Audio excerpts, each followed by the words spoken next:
Bueno, arratsaldeon danori, hasiko gara gure elkarrizketa, gure solasaldia Tadeo Tapanesekin. Tadeo Tapanes es un historiador y poeta cubano, residente desde hace ya bastantes años aquí en nuestro país, que se ha especializado en los últimos años en las redes sociales, en YouTube, en Facebook y en otras redes, en hablar sobre el bloqueo, ¿no? Sobre el bloqueo a Cuba desde una perspectiva personal y también desde una perspectiva política. Si os parece, lo que vamos a hacer es un pequeño conversatorio con él. Yo le voy a hacer algunas preguntas, voy a sacar algunos de los tópicos que manejan las redes sociales en torno al bloqueo a Cuba.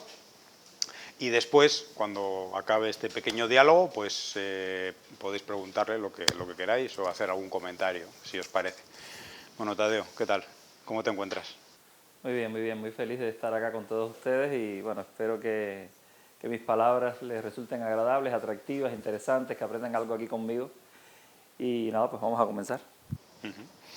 Bueno, hemos visto un documental que está centrado en un tribunal simbólico al estilo de los tribunales Russell, ¿no?, que se hicieron en su momento contra la guerra de Vietnam, el imperialismo estadounidense en Asia y en otros lugares del mundo. Tribunales Russell ha habido también después de la invasión de Irak.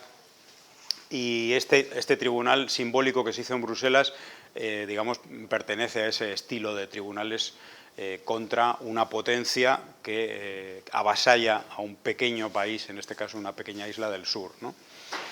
Sin embargo, y a pesar de, bueno, pues de la casuística, a pesar de las evidencias, a pesar de las pruebas, a pesar de que toda la comunidad internacional representada en una serie de gobiernos en el mundo condenan todos los años por 187 votos contra 2 el bloqueo de Estados Unidos, y lo califican además, en ese informe se califica como un genocidio o un intento de genocidio.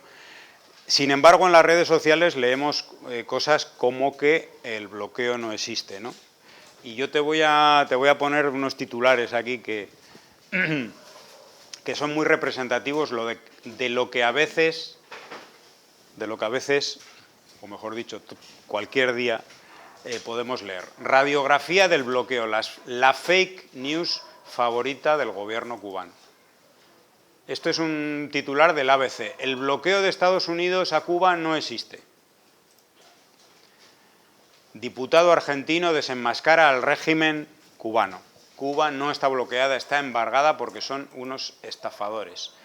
Levantado el velo del embargo estadounidense, se descubre el verdadero bloqueo a Cuba y la farsa del bloqueo económico a Cuba. Así miente la izquierda para defender a la dictadura. Cuando lees estos titulares, Tadeo, ¿qué te viene? O sea, primero, ¿qué sientes? Y después, ¿qué nivel de interlocución, de diálogo tienes a veces con los propios usuarios de tus mensajes en las redes sociales? Sí, la verdad es que llama mucho la atención cómo algo tan grande se quiere querer hacer desaparecer, ¿no? O sea, cómo algo tan grande se puede intentar querer hacer desaparecer o decir que es mentira, ¿no?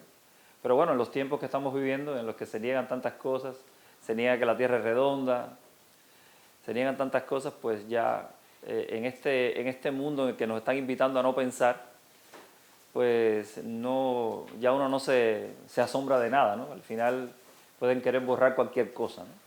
Y en el caso de Cuba, o sea, es tan evidente el bloqueo, ¿no?, que sufre el país, la guerra económica, financiera y comercial que sufre el país, que uno, la verdad, que se asombra de estas cosas, ¿no? Yo siempre le digo a las personas que me dicen que el bloqueo no existe, le digo, saca tu teléfono, entra en Google, entra en kayak.es, y como tú eres una persona libre y no estás bloqueado, intenta comprar un boleto para Cuba. Es simple. Saca tu teléfono, entra en Google, entra en kayak.es, que es un buscador de vuelo, de los que te sale todo el rato en la televisión. Kayak.es, yo quiero viajar, kayak, un viaje con kayak. Aquí tienes el buscador de vuelo. Bueno, entra, que tú eres una persona libre. pon destino a La Habana, a ver si vas a poder sacar un boleto a La Habana, y cuando veas que te sale una página que dice que los Estados Unidos no te permite viajar a ese lugar, entonces pregúntate por qué. ¿Por qué no puedes viajar a ese lugar si tú eres una persona libre? Y lo más triste es que ese bloqueo no es para nosotros los cubanos. Ese bloqueo es para el mundo entero. Cualquier persona, todos ustedes que están sentados aquí están bloqueados, todos. Y el que no lo crea, que saque su teléfono ahora mismo y ponga kayak.es en un buscador de vuelos y ponga La Habana y traten de comprar un boleto a La Habana. A ver si están bloqueados o no están bloqueados. Es tan simple como eso. Todos nosotros, los cubanos, tenemos una historia particular sobre el bloqueo. Todos tenemos muchos ejemplos que podemos hablar sobre estas cosas. Cuando yo pienso sobre el bloqueo, tengo mi manera personal y particular de pensar en él. Pero todas las personas tienen su manera de pensar. Hemos visto en el vídeo personas hablando de cómo de su experiencia personal ante el bloqueo. Pero yo creo que esto lo estamos viendo todos, ¿no? Otras personas te dicen, no, es que no es un bloqueo, lo que es un embargo. Y un embargo suave. Porque si en Cuba lo que hubiese sería un bloqueo, de verdad no entraría nada. Y yo siempre les digo, mira, cuando una persona le deja entrar el oxígeno a su cuerpo a un 40%, ya se muere. O sea, una persona para morir no necesita que el oxígeno le baje a cero. Con 40% de oxígeno ya se muere. En el caso cubano, si vamos a ver cuánto oxígeno, cuánto dinero entra al país, no llega ni al 40%, es como el 5%. ¿Y de dónde puede sacar este dato? Bueno, muy sencillo. Por ejemplo, ahora cuando Marco Rubio acostumbra a decir, al que te diga que Cuba está bloqueada, dile que nosotros hemos acabado de tener relaciones con ellos este año por 300 millones, ¿no?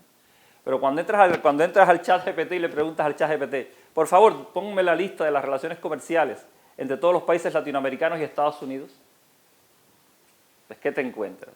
Pues te encuentras a Cuba en el último lugar con esos 300 millones, pero por ejemplo te encuentras a México con 1,2 millones de millones.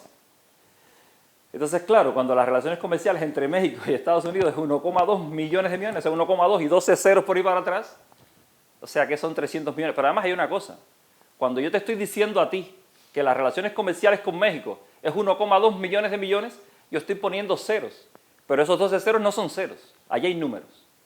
Pero esos números que hay ahí que yo estoy despreciando son mucho más grandes que esos 300 millones que comercian con Cuba. Entonces tenemos ese número con México, con Chile 35.000 millones, con la República Dominicana, que es un paísito así, 18.000 millones, con El Salvador 22.000 millones, con Honduras, con Guatemala 23.000. Entonces tú dices, bueno, ven acá, pero ¿cómo es posible que si todo el mundo comercia así? ¿Por qué con Cuba 300 millones? Pero además, lo más triste es que Estados Unidos, que es el país más rico del mundo, a Cuba le compra 5 millones. O sea, de esos 300, son 5 que ellos nos compran a nosotros y el resto se lo compramos nosotros a ellos. Entonces, como si Cuba es el país más pobre, es la cosa más horrible. Nosotros le podemos comprar 300 millones a ellos y ellos, que son los más ricos del mundo, a nosotros solo nos pueden comprar 5 millones y 5 millones en obras de arte. O sea, no es que nos vendan tecnología, no es que nos compren, bueno, nos compran 5 millones en obras de arte y nosotros a ellos 300. ¿Por qué? Porque tenemos que pagarle al cash. O sea, no podemos tener ningún tipo de crédito con ellos cuando el comercio mundial se mueve a través de créditos. O sea, ¿quién obliga a un país a ir a comprar con una maleta llena de dinero? O sea, es que eso es una cosa que no tiene ningún sentido. No tiene ningún sentido que un presidente de un país o un gobierno tenga que ir con una maleta de dinero a pagar algo. Son cosas que no tienen ningún sentido. Bueno, es que nosotros mismos, en nuestras vidas personales, o sea, el crédito forma parte de nuestras vidas. ¿Cómo compramos nuestras casas? ¿Cómo movemos nuestra economía personal? Imagínense si nosotros, que somos personas, nos vemos obligados en algunos casos, por ejemplo, para comprar un piso, etcétera, etcétera, a acceder a créditos. Entonces, ¿qué digamos de un país? ¿Qué digamos de un gobierno? Y en el caso cubano no puede hacerlo. O sea, es una cosa súper loca que yo te diga a ti, no, yo te vendo, pero me tienes que pagar al contado. O sea, son cosas súper locas. Entonces, lo otro es lo del embargo. Entonces, dicen, no, Cuba no es un bloqueo, Cuba es un embargo, ¿no? Yo me recuerdo el chiste, te dicen, no, tú no estás desempleado, tú lo que no tienes es trabajo, que es otra cosa. Es como un chiste, ¿no? Te dicen, no, Cuba bloquea, no, es un embargo, es un embargo. Y entonces yo le digo, no, no es un embargo. Porque para que sea un embargo, tienen que cumplirse 2 condiciones que en el caso cubano no se cumplen. Primero, tiene que haber una relación entre lo adeudado y lo embargado. O sea, si yo te debo tanto, tú me embargas tanto. Tiene que haber una relación entre lo que yo te debo y lo que tú me embargas. En el caso cubano, supuestamente le debemos a los Estados Unidos 2.000 millones de dólares por el precio de las empresas extranjeras, norteamericanas sobre todo, que no le pagamos. Ya, pero ¿qué pasó? Que por eso que decimos que no. Decimos que no, realmente no te lo debemos, porque esas empresas, por ejemplo, sobre todo las refinerías de petróleo, estaban obligadas con Cuba a refinar el petróleo cubano. No con el gobierno cubano, no con el gobierno revolucionario, con los gobiernos de turno. O sea, en su día, esas refinerías de petróleo vinieron a Cuba y el gobierno cubano le permitió estar en Cuba a cambio de que se vieran ellos obligados a refinar nuestro petróleo en calidad de privilegio. O sea, tú no puedes ponerme una refinería en mi país y luego decirme que no refinas mi petróleo. No puedes hacerlo, lo has firmado. Y si lo has firmado y me dices que no refinas mi petróleo, pues te nacionalizo a la empresa. Y no te pago un duro, porque te estoy nacionalizando por incumplimiento de contrato. Sin embargo, el gobierno cubano dijo, no, yo te quiero pagar lo que te debo y te voy a pagar con el dinero de la zafra azucarera. O sea, con el dinero que yo gane con la zafra azucarera este año, te voy a pagar. Ah, pero Estados Unidos dijo, pues yo no compro el azúcar. Entonces, ¿quién no quería que Cuba indemnizara a sus empresas? ¿Era el gobierno cubano quien no quería? No, eran los Estados Unidos quien no querían. ¿Por qué los Estados Unidos dijeron que no querían comprar nuestro azúcar? Bueno, Rusia dijo, yo compro el azúcar, yo compro la zafra azucarera, y con el dinero de esa zafra azucarera pagada por Rusia, no pagada por Estados Unidos, Cuba nacionalizó y indemnizó a todo el que aceptó la indemnización. Pero Estados Unidos dijo a sus empresas, no, ustedes no acepten la indemnización, que nosotros vamos a invadir la isla. Y nos invadieron en abril de 61 por Bahía de Cochinos. Lo que pasa es que esto fue un fracaso. Pero incluso desde aquel tiempo hasta hoy, Cuba sigue con la mano tendida, dispuesta a negociar con los Estados Unidos para pagarles lo que supuestamente le debemos. Estamos dispuestos como gobierno a aceptar incluso que le debemos algo. Vale, ¿cuánto te debo? 2.000 millones. Perfecto, te lo vamos a pagar, vamos a ponernos de acuerdo, vamos a hacer negocios, vamos a garantizar y vamos a permitir que Cuba pueda ganar dinero para pagarte lo que te debo. Por ejemplo, las vacunas del COVID. Hubiese sido una oportunidad maravillosa que vendiendo nuestras vacunas de COVID hubiésemos obtenido dinero para pagarle a los Estados Unidos lo que le debemos. Pero si te debo 2.000 millones, tú no puedes tomar sanciones contra mí que me quiten 4.000 millones todos los años, por 66 años, porque me estás cobrando 130 veces lo que te debo. Entonces, si tú me has cobrado a mí 130 veces lo que yo te debo, ¿cómo me estás diciendo que esto es un embargo? Esto no es un embargo ni es nada. Me estás haciendo una guerra en toda regla. Porque si yo te debo 2.000 dólares a ti, tú puedes venir a mi casa y llevarte mi televisión, llevarte mi sofá y mi nevera. Te debo 2.000, ¿vale? Llévate de mi casa lo que equivalga a esos 2.000, pero ni un peso más. Y Estados Unidos nos ha quitado 130 veces lo que le debemos. Pero además hay otra cosa. Para hablar de embargo, tú tienes que tomar una medida para recuperar el dinero que te debo. ¿Es que acaso las medidas de bloqueo de los Estados Unidos hacen que Estados Unidos recupere el dinero que le debemos? Cuando Estados Unidos le dice a sus ciudadanos, usted a Cuba no viaja porque yo no quiero, ¿qué gana Estados Unidos con eso? Cuba sí. Cuba pierde 3 millones de turistas todos los años, que equivale a una pérdida de 3.000 millones de dólares anuales por 66 años, que son 180.000 millones de dólares, pero como el dinero es una mercancía especial que produce valores por encima de su valor, cuando yo te quito a ti 180.000 millones, no te estoy quitando 180.000 millones, te estoy quitando la posibilidad de que tú inviertas ese dinero y sigas haciendo dinero. Y como el dinero se multiplica en 10 años por 2, en 60 años, en realidad, nos han quitado 1,2 millones de millones. Para tú saber qué pudo haber conseguido el gobierno cubano, tienes al menos que atreverte a invertir mentalmente 1,2 millones de millones en el desarrollo de Cuba. Hay personas que me dicen, el sistema cubano no me gusta. Y yo les digo, ¿de qué sistema tú me estás hablando? O sea, si tú estás viendo un partido de fútbol del Madrid a Barcelona y un señor se para en el público a dispararle a los jugadores, tú me puedes hablar de que están jugando con un sistema. 4-3-2, 4, no, lo que ves a la gente corriendo para salvar la vida. ¿Cuál es el sistema que hemos aplicado en Cuba? ¿De qué sistema me estás hablando? Si en Cuba nos estamos defendiendo para no morir. A Cuba le están disparando desde las gradas. Entonces, ¿de qué sistema? Tú me estás diciendo que Cuba está aplicando el 4-3-2, el 2-4-5, el 5-2-1. Por favor, vamos a ser serios. ¿De qué sistema tú me estás hablando? En Cuba no se está aplicando ningún sistema. Cuba se está defendiendo de los ataques brutales de la potencia más grande que hay en este país, que hay en este planeta.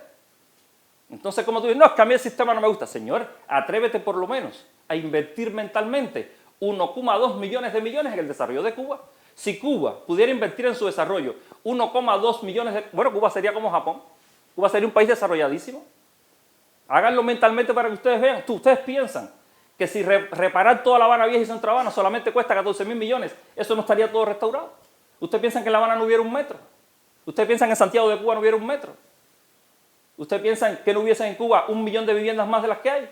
¿Ustedes piensan que Cuba no tuviera aviones, barcos, desarrollo de la ganadería, de la agricultura, de la industria? Señores, pónganse a pensar lo que es invertir en una islita así, 1,2 millones de millones. Y hay personas que me dicen, no, hay gente que se va de Cuba, cubanos que se van de Cuba y llegan a España, o llegan a Estados Unidos, llegan a Italia, o llegan a Francia y dicen, ay, qué bonito es todo aquí. El capitalismo es maravilloso y el comunismo era una mierda. Entonces yo digo, a ver, ¿tú no te has puesto a pensar que este país, donde estamos viviendo aquí en España, se endeuda en 4.000 millones de dólares todos los meses? ¿Tú no te has puesto a pensar que este país se endeuda en 48.000 millones de dólares todos los años? Entonces, ¿cómo tú vas a decir que lo que estás viendo aquí es el fruto del capitalismo? Dale a Cuba 48.000 millones todos los años, a ver cómo se pone Cuba. Entonces tú me estás diciendo que este es el capitalismo y que Cuba es el comunismo. No, mi hermano, esto no es el capitalismo. Este es un país al que le prestan y no paga 48.000 millones de dólares todos los años. Todos los años. Y Cuba lleva 66 años en esto. Entonces, ¿cómo vas a decir que este es el capitalismo? Dale a Cuba 48.000 millones todos los años para que tú veas. ¿Y cómo tú me vas a decir que Cuba es el comunismo? No, mi hermano, Cuba es un país al que tú les has aplicado más de 2.000 sanciones. Piensa en algo que pueda hacer Cuba para desarrollar su economía y allí te mostraré una sanción norteamericana. Alguien que se pare aquí y me diga qué puede hacer Cuba para desarrollarse y que no lo ha hecho. ¿Quién se puede parar aquí a decir algo? No, es que Cuba no ha hecho esto, que tenía que haberlo hecho, y si lo hubiera hecho seguramente se hubiese desarrollado. No. Pero es que los Estados Unidos atacan a Cuba con leyes que son ilegales, porque por lo menos si nos estarían atacando desde la legalidad, pero es que nos atacan desde la ilegalidad. O hay personas que me dicen, no, pero es que Cuba es una dictadura. Yo le digo, sí, a Estados Unidos no le gustan las dictaduras. Vean acá, ¿y dónde estaba Estados Unidos cuando Pinochet estaba matando a la gente en Chile? ¿Y dónde estaba Estados Unidos cuando Hugo Banzer estaba matando a la gente en Bolivia? ¿Y dónde estaba Estados Unidos cuando Videla estaba matando a la gente en Argentina? ¿Y dónde estaba Estados Unidos cuando Marcos Pérez Jiménez estaba matando a la gente en Venezuela? ¿Y dónde estaba Estados Unidos cuando Ríos Montt estaba matando a la gente en Guatemala? ¿Y dónde estaba Estados Unidos cuando Hernández estaba matando a la gente en El Salvador? ¿Y dónde estaba Estados Unidos cuando Batista estaba matando a la gente en Cuba? ¿Y dónde estaba Estados Unidos cuando Nicaragua, cuando Somoza estaba matando a la gente en Nicaragua? ¿Dónde estaba Estados Unidos cuando Duvalier estaba matando a la gente en Haití? ¿Dónde estaba Estados Unidos cuando Franco estaba matando a la gente en España? ¿Dónde estaba Estados Unidos cuando Salazar estaba matando a la gente en Portugal? Entonces tú me estás diciendo que a Estados Unidos no le gustan las dictaduras. Caramba, pues para no gustarle las dictaduras, bastantes dictaduras que se dejó pasar por delante sin hacer nada. Entonces a mí por lo menos no me puedes decir que el problema de Cuba es que Cuba es una dictadura. Yo no me lo creo. Yo no sé si ustedes se lo creerán, pero por lo menos yo no me lo creo. Porque he visto pasar por delante de los Estados Unidos demasiadas dictaduras. Cuando Efraín Ríos Montt estaba asesinando a 5 millones de guatemaltecos, ¿dónde estaba Estados Unidos? ¿Dónde está el pueblo asesinado por Fidel Castro o por Díaz-Canel? Pero además, lo más triste es que hoy se lo hicieron a Cuba. Cuba lleva 60 años sufriendo todo esto. Pero mañana y hoy mismo se lo están haciendo a los palestinos. Si se lo hicieron a Cuba, si bloquearon a Cuba y no pasó nada y nos quedamos callados, mañana y hoy mismo se lo están haciendo al pueblo palestino y se lo hacen peor, los asesinan. Y entonces nosotros los cubanos tenemos que aguantar que nos digan que Díaz-Canel es el asesino de este mundo y que Estados Unidos es el asesino de este mundo. Hoy en día estamos viviendo en un mundo donde los Estados Unidos están con Donald Trump, bueno, destapados. Y hoy nos preocupamos. Pero es que esto lo está sufriendo Cuba hace mucho tiempo. O sea, los cubanos hemos sido víctimas de todo esto durante demasiado tiempo. Y la gente callada y el mundo callado. Y los Estados Unidos violando los derechos humanos, violando los tratados internacionales para hacerle daño a Cuba. Porque los tratados internacionales dicen que usted puede romper relaciones económicas, diplomáticas, comerciales con otro país, pero no puede interferir en las relaciones entre terceros. Y Estados Unidos con sus leyes está interfiriendo en las relaciones entre Cuba y el resto del mundo todo el tiempo. Cuando Estados Unidos estaba diciendo a una empresa china como Alibaba que no podía traer respiradores a Cuba, ni mascarillas a Cuba, mi padre estaba en un hospital de Cuba muriendo por COVID. ¿Y quién me va a regresar ahora el cadáver de mi padre? ¿Quién me va a regresar ahora la vida de mi padre? ¿Quién me va a preguntar a mí quién era mi padre y por qué mi padre tuvo que morir por COVID en Cuba a falta de un respirador? Entonces hay que tener un poco de vergüenza cuando yo pongo delante el cadáver de mi padre para venir a decirme a mí que si Cuba esto, que si la democracia. Señores, ¿alguien me ha preguntado quién era mi padre? ¿Alguien me puede decir aquí, sin conocer a mi padre, si mi padre merecía morir o no? ¿Quién en un mundo democrático, como dicen que es este mundo libre, puede matar a una persona por sus ideas políticas o simplemente por vivir en un país que ha decidido tomar un rumbo distinto? ¿Quién le preguntó a mi padre cuál era su postura política? ¿A quién le importa eso? Pero mi padre hoy está en un cementerio de Cuba.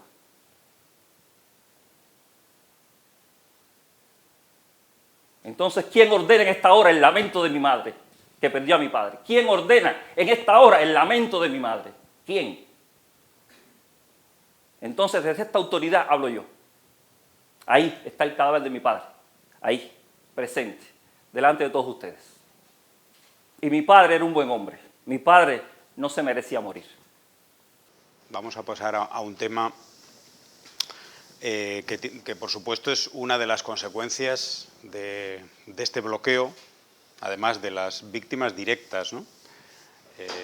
Víctimas directas, por ejemplo, en el sistema de salud, no solamente en la pandemia, sino hoy en día. Hoy en día hay una falta terrible de medicamentos en la isla y que tiene como consecuencia, por ejemplo, que haya un retraso grande en las operaciones y numerosos problemas en el sistema de salud. Pero yo quería que nos analizaras un poco un asunto, que es una consecuencia grave y directa del bloqueo, y es el tema del movimiento migratorio, ¿no? El movimiento migratorio que en los últimos años, sobre todo en los 3-4 últimos años, pues tiene características, vamos a decir, de ola, ¿no? De ola migratoria, y posiblemente en toda la historia de los últimos 60 años no ha habido un movimiento migratorio hacia Estados Unidos tan grande como el de ahora. Y te voy a leer un par de titulares. Diario El País. Más de 850.000 cubanos llegaron a Estados Unidos desde el 2022 en el éxodo más grande de la historia de Cuba. Pan Am Post. Cubanos huyen de la dictadura hasta en tablas de surf. Las balsas no dejarán de existir. Bueno, ¿qué te producen estos titulares? Bueno, pues una honda tristeza, no sé, ver a mi pueblo emigrando, ver a mi pueblo marchándose a cualquier sitio para intentar, soñar con una vida mejor. En Cuba es complicado tener una vida mejor. Cuba está atacada por todos los sitios, con una página como El Toque, que está poniendo el precio de las divisas en Cuba, elevando el precio de las divisas, haciendo que aumente la inflación, con todas las situaciones económicas que hay en la isla. Y bueno, la gente dice, yo tengo una sola vida, yo quiero vivir mejor. Entonces hay gente que se está yendo del país y está yendo mucha gente. Y esto para el pueblo cubano es muy duro, porque al final, para levantar un país necesitan manos que trabajen. Y hay muchas personas que se están yendo del país. Muchos de las personas quizás mejor preparadas, a lo mejor más inteligentes, más cultas del país, se han marchado de la isla. Yo, por ejemplo, tengo el dolor. A mí me encantaría estar en Cuba trabajando. Yo en Cuba fui profesor y me habría encantado estar allí dando clases, en el instituto donde yo trabajaba. Es una cosa que me apena no poder estar allá, pero bueno, como sé que desde acá puedo ayudar mejor a mi familia allí, al resto de mi familia que sigue allí, pues entonces estoy aquí. Y bueno, como yo, tantas personas que nos hemos terminado marchando de allí para intentar ayudar a los que se han quedado allí, ¿no? Es una situación verdaderamente dolorosa, porque es que al final esto afecta a todo, ¿no? Hay una crisis generacional, ¿no? Muy grande. Estas son cosas que luego costarán mucho tiempo para poderlas subvertir. Hay mucha gente que se ha ido del país, gente joven que se ha ido del país para intentar conseguir un futuro mejor en otras tierras. En muchos casos hay muchas personas preparadas en Cuba, porque eso es lo que pasa, que muchos de los cubanos que se van con un título universitario debajo del brazo, se van con una profesión que han aprendido y se van con la posibilidad de poderse abrir paso en otros países, ¿no? Y bueno, algunos los consiguen, otros no. Hay otros que están en Estados Unidos deseando regresar a Cuba porque no les ha ido bien, otros han despertado de ese sueño, ¿no? Que pensaban que iban a poder vivir en otros países tranquilamente sin trabajar y viviendo bien. Y bueno, pues hay de todo un poco, pero desde luego el hecho de que la población cubana hoy ande por los 9,7 millones de habitantes es una cosa dolorosa, para los cubanos. Dos aspectos. Primero, el tratamiento de las noticias, ¿no? Porque en muchos medios se sigue utilizando palabras como huyen, como escapan, eso por un lado. Y por otro lado, que nunca se hace una relación, o sea, parece como que de repente en Cuba pues la gente le ha dado por emigrar y normalmente esa noticia o esa información, digamos, bebe luego de un cierto, bueno, de una opinión pública generalizada, vamos a decir, de un gota a gota mediático que, digamos, que apunta a que hay un sistema ahí que no funciona, ¿no? Es decir, no, las noticias nunca hablan del bloqueo, ni siquiera del embargo, sino que, bueno, lo dejan ahí y muchas veces, y un poco esperando a que la opinión pública saque sus propias conclusiones, que son a las que le han dirigido con el resto de la información. Es decir, que aquel sistema no funciona. Sí, no, es que esto es así. Al final sobre Cuba se miente demasiado, se tergiversa demasiado y siempre se culpa al gobierno. El gobierno siempre es el culpable de todo lo que pasa allí.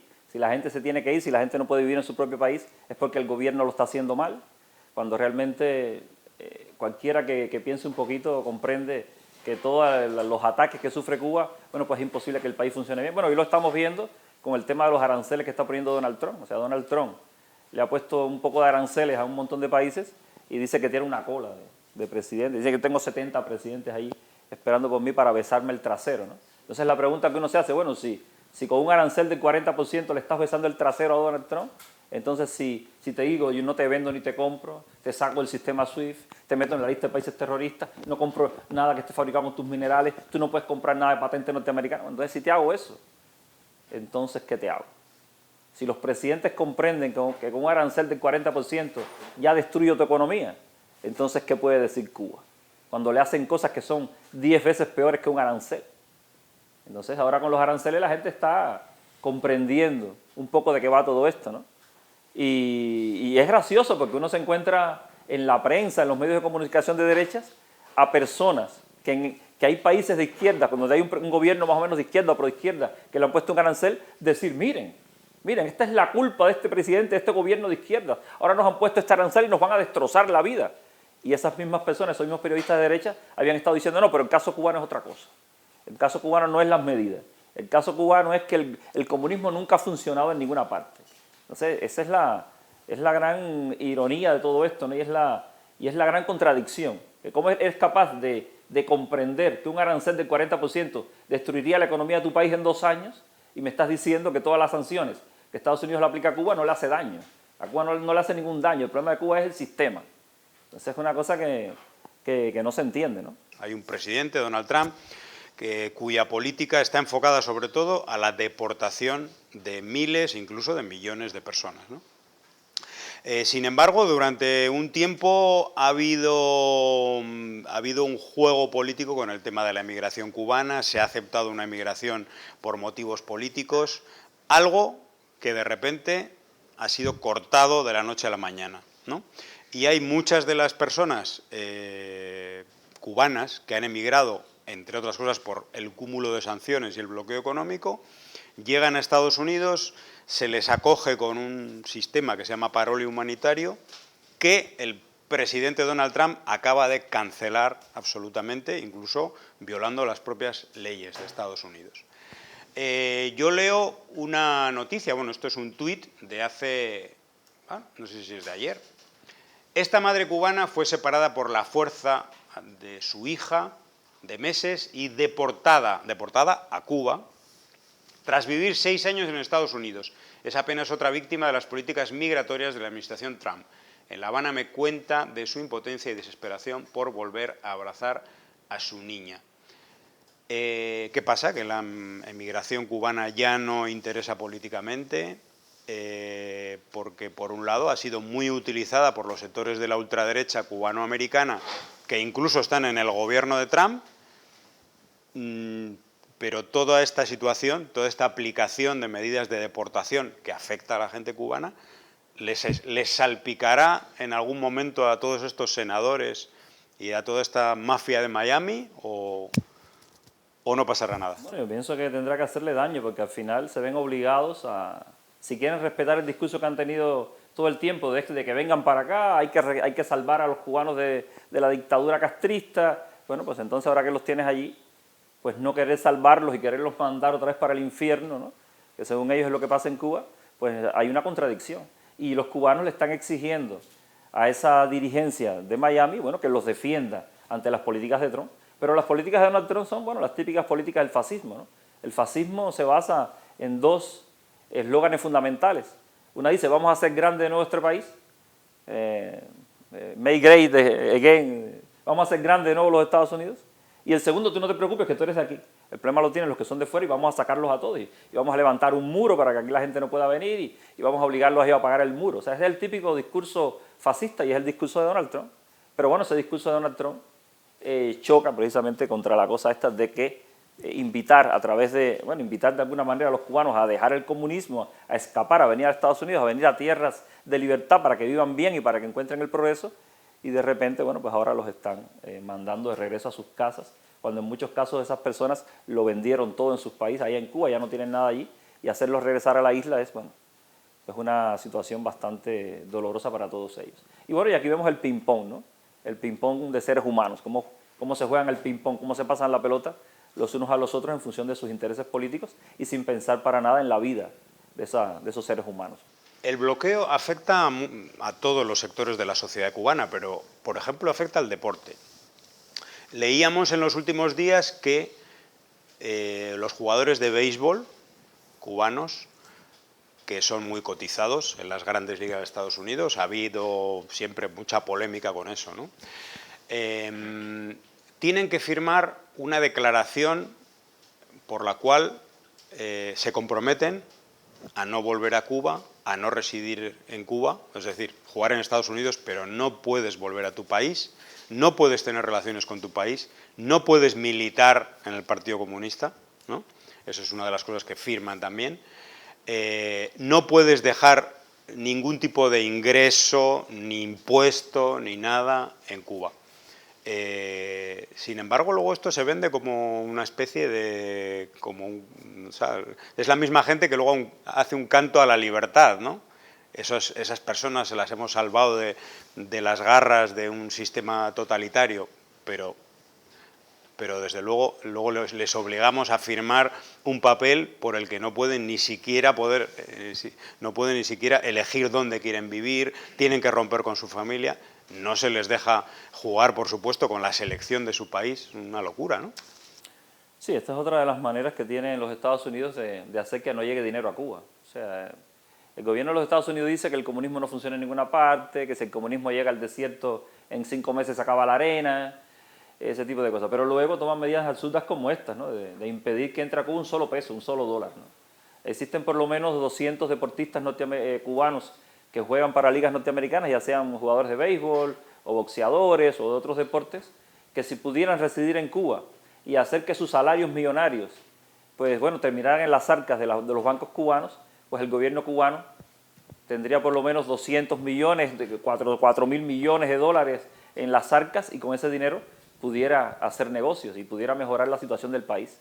Pero bueno, ellos no quieren que haya ese dinero en Cuba y como no quieren que haya ese dinero en Cuba, obligan a que todo el que firme por una empresa norteamericana tenga que irse del país, porque ya no vas a poder residir en Cuba y recibir esos dineros. Y esto pasa con el deporte y pasa con los artistas también.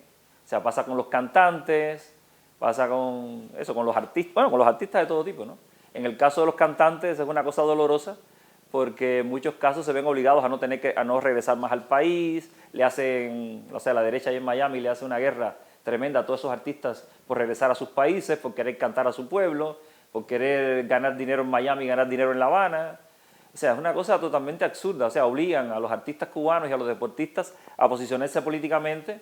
Si estás aquí, entonces allá no puedes estar. Si no gritas patria y vida, entonces aquí no puedes cantar. Tienes que decir abajo la dictadura. Entonces, bueno, es una situación terrible porque que tú coges a un artista y los obligues a posicionarse políticamente de esa manera, so pena de poder de so pena de, bueno, de ver destruida tu carrera, es tremendo. Y eso le pasa a los artistas y a los deportistas cubanos. Si firmas para la Sony Music, ya sabes que tienes que irte de Cuba, porque la Sony Music no puede mandar tu salario, no te lo puede mandar un banco cubano.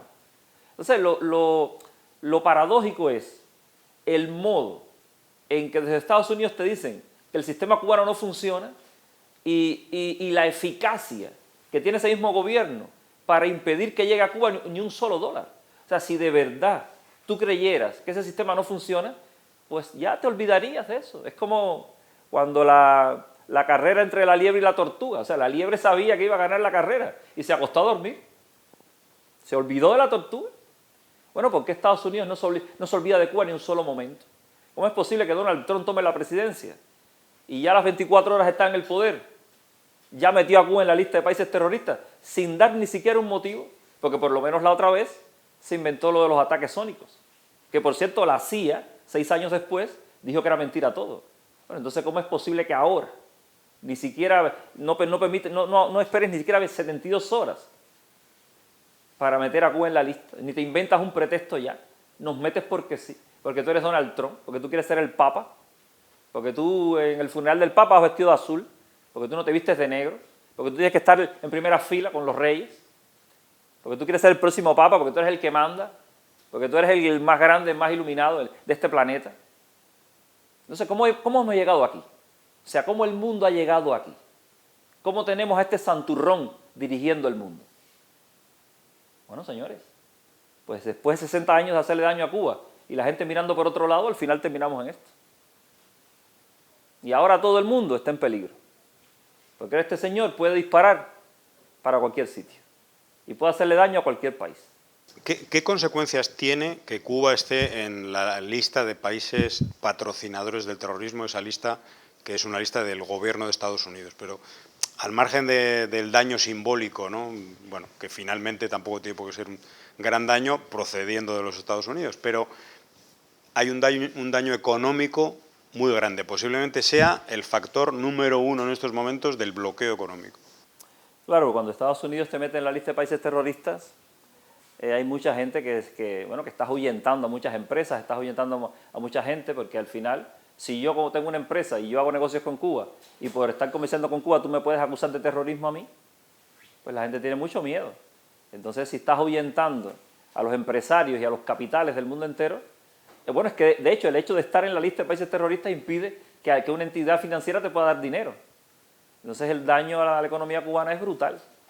Te tratan como un apestado. Incluso, estamos hablando de eso, de que incluso Estados Unidos te puede todavía meter en la lista, te puede sacar de la lista, pero como te pueden meter en cualquier momento, habrán personas que te digan, no, yo no hago negocios contigo porque negociar contigo es riesgoso.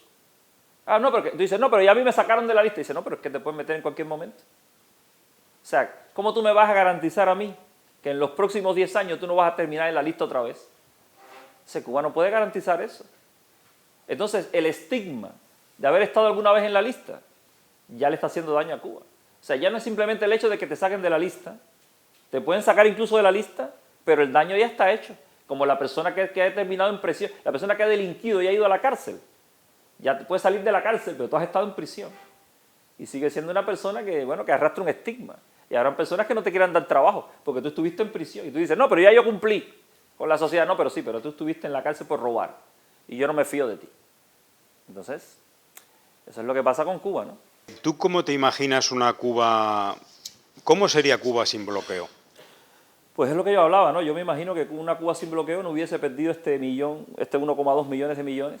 Y entonces me imagino una Cuba, bueno, mucho más hermosa, mucho más desarrollada, una Cuba mucho más democrática, porque al final Cuba se ha visto obligada a tomar una serie de medidas que pueden parecer incluso totalitarias, pero para defenderse, porque si Estados Unidos le aplica a Cuba la medida de comercio con el enemigo, que es una medida de 1917, cuando la Primera Guerra Mundial, bueno, ellos nos consideran enemigos, nos tratan como enemigos, y entonces no nos queda más remedio que defendernos.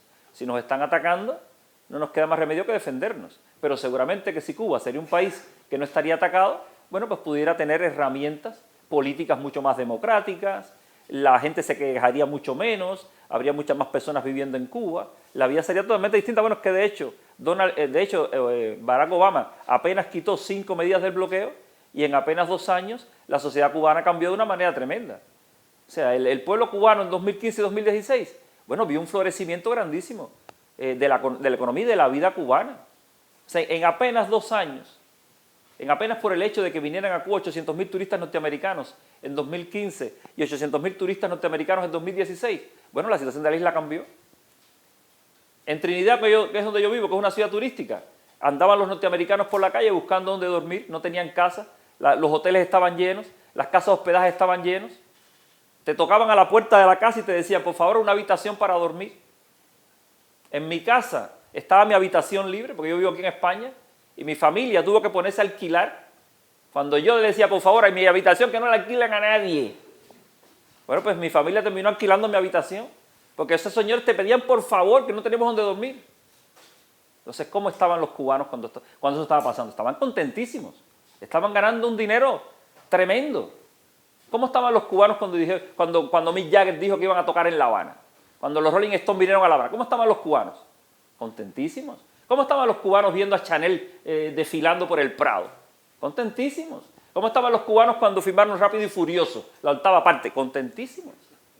¿Cómo estaban los cubanos, qué sé yo, cuando vino Conan O'Brien, cuando vino Madonna, cuando vino Beyoncé, cuando vino Francis Ford Coppola, cuando vinieron las Kardashian, cuando vino Will Smith, cuando vino Beyoncé? ¿Cómo estaban los cubanos? Contentísimos. El dinero estaba corriendo por Cuba. ¿Cómo estaban los cubanos cuando 3.000 cruceristas se bajaban todas las mañanas ahí en la terminal de cruceros de La Habana? Contentísimos. ¿Cómo estaban los artesanos vendiendo sus artesanías de contentos? Los saltimbanquis, los músicos callejeros, los pedigüeños, los youtubers. ¿Cómo estaba todo el mundo? Pues contentísimos. Los turistas, contentísimos.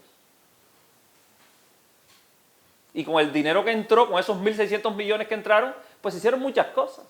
Se restauró el Capitolio, que es el edificio más importante de Cuba.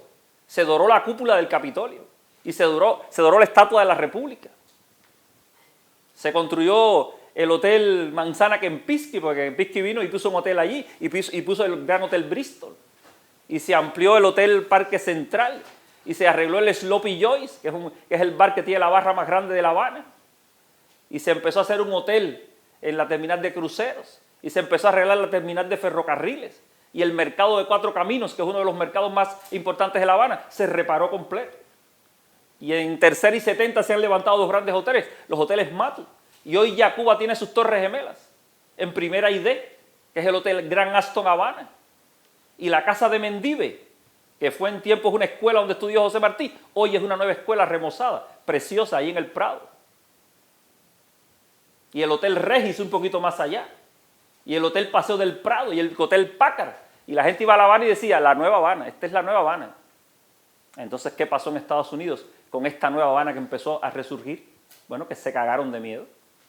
Y dijeron, no, esto no puede seguir así. Y entonces ahí fue cuando vino Donald Trump en 2017 y dijo, no, espérate, esto hay que echar para abajo toda la política de Obama. Ataques sónicos. El gobierno cubano está atacando con armas sónicas a nuestros diplomáticos y por tanto tenemos que echar abajo todo esto. Cuando a mí me decían, no, es que Cuba está atacando a los diplomáticos con armas sónicas, yo le decía, a que de la base naval de Guantánamo no se van. Me juego contigo $20.000 que de la base naval de Guantánamo no se va a ir nadie. Ese dolor de cabeza que le da a los diplomáticos, a los soldados que tienen ahí en la base naval de Guantánamo, ningún dolor de cabeza. Y así fue. 6 años después, cuando el daño ya estaba hecho, viene la CIA a decir que no, que todo era mentira. Entonces, así juegan con los pueblos. Y tenemos que estar escuchando cómo juegan con nosotros, cómo nos mienten, cómo nos tratan como si fuéramos gusanos, como si fuéramos tontos. Nos dicen lo que tenemos que pensar. Y en este mundo, donde hay una corriente de pensamiento creada por los medios y donde te están impidiendo que pienses y te están invitando a que no pienses, porque hay personas que están ahí dispuestas a pensar por ti, pues cuando una persona decide pensar por su propia cabeza, es un acto de rebeldía demasiado grande. Y es un acto de rebeldía que ellos están dispuestos a castigar. Y el castigo puede ser muy duro. De hecho, pararse aquí a hablar, estas cosas tienen consecuencias. Dar la cara tiene consecuencias. Y son consecuencias que una persona como yo, pues recibo todos los días, porque a mí me amenazan de muerte solamente por pensar. Hay un discurso anti-inmigración de Donald Trump. Sin embargo, todo el paquete de casi 250 sanciones que aplica Cuba en los últimos años produce un movimiento migratorio masivo desde Cuba, pero también desde Venezuela, donde impone un bloqueo, por ejemplo, petrolero, que acaba con el 90% del ingreso de divisas de ese país. En algún momento esa política anti-inmigración, que choca indudablemente con el bloqueo a estos dos países, será prioritaria para esta administración y se darán cuenta que rebajando la presión económica de esos países, la emigración de esos dos países se reducirá. No, yo creo que no, que al final el tema económico es lo fundamental, ganar dinero, también reforzarse geopolíticamente, eso es lo fundamental. Aquí al final estamos viendo la guerra entre Estados Unidos que intenta seguir siendo el hegemón y está luchando contra China, contra Rusia, ese es el centro de todo, la economía, ese es el centro de todo, y a partir de ahí todo lo demás es periférico. Y entonces, bueno, pues en el caso de estas migraciones hay una contradicción que la van a seguir manteniendo y no creo que ese va a ser el centro de nada, no creo que ese va a ser el eje fundamental de los movimientos políticos o geopolíticos de Estados Unidos. El centro va a estar simplemente en hacer lo que tengan que hacer para mantenerse en el poder. Y ya vemos cómo estamos jugando precisamente con la vida de la humanidad, porque estamos cada vez más cerca de una tercera guerra mundial. Y de eso es lo que se trata. De hecho, yo pienso que si sobrevivimos a esto, pues hablaremos de estos tiempos como los tiempos de la tercera guerra mundial. Porque realmente muchos dicen que la tercera guerra mundial ya ha empezado y seguramente que sí. Entonces ese es el eje fundamental de todo. Con las personas pueden hacer lo mismo de que te pongo sanciones en Cuba para que te tengas que ir de Venezuela o de Cuba y luego acá te mando de nuevo para allí y hago contigo lo que sea. Porque en definitiva el ser humano nunca está en el centro, el ser humano es periferia en este mundo en que vivimos. El capital está en el centro. Y como el capital está en el centro, los movimientos que se hacen son movimientos para ganar dinero. Incluso Donald Trump puede hacer movimientos para ganar dinero él, a título personal, él y sus amigos, e incluso con lo que pueda pasar a la economía norteamericana, a lo mejor eso no es lo fundamental para él. Él puede irse del poder mañana y dejar la economía norteamericana en bancarrota, pero si él está bien, si él ha sacado beneficio de todo esto, pues ya está. Y bueno, y lo otro es pensar así con esta postura nacionalista de que nosotros los Estados Unidos somos el eje del mundo, nosotros los anglosajones somos el pueblo elegido de Dios y el resto de personas son, víctimas colaterales de todo esto, ¿no? No hay duda que todas estas personas descontentas que están regresando a Cuba en condiciones, desfavorables para ellos, pues lo que quieren precisamente es que se lancen contra el gobierno, que culpen de su frustración al gobierno, que terminen de destrozar la revolución y desde luego que los van a utilizar así. Aunque esto es una cosa que tiene que ver un poco con el discurso del fascismo, ¿no? Que es el que está instaurando allí Donald Trump, pero desde luego que en el caso cubano resulta útil, ¿no? Mandar a Cuba a estos miles de cubanos para que estas personas, estallen allí con su frustración. O sea, lo que no hicieron en Miami, ¿no? Porque en Miami pudieron haberse levantado todos y haber dicho, no, de aquí no nos mueve nadie. Nosotros estamos en contra del comunismo y nosotros no vamos a vivir en un país comunista. Nosotros nos quedamos aquí en Estados Unidos porque nosotros somos amantes de la libertad y de la democracia y en este país hay todo esto y de aquí no nos mueve nadie. Nos quedamos aquí. Entonces, eso que tenían que haberlo hecho en Estados Unidos posiblemente lo hagan en Cuba, ¿no? Porque en Cuba es mucho más fácil, ¿no? Pararse delante de un policía y decirle cualquier cosa. Lo difícil es pararte en Estados Unidos, delante de un policía y decirle cualquier cosa, porque el policía de Estados Unidos te mete un tiro en la cabeza. Estaba el Micha, el cantante cubano, que venía conduciendo y a la policía, ciudadanos, párse, los documentos. Y el tío decía, no, el hombre no quería ni hacer así porque tenía, no, pero ustedes no me van a disparar. No, los documentos, no, pero no me disparen, por favor. Yo voy a sacar el documento, pero ustedes no me vayan a disparar. ¿De verdad que no me vas a disparar cuando me meta la mano en el bolsillo? ¿De verdad que no me vas a disparar? No, dale, sácalo. No, así. Entonces, esa es la democracia y la libertad, ¿no? Que se encuentran los cubanos allá en Estados Unidos, ¿no?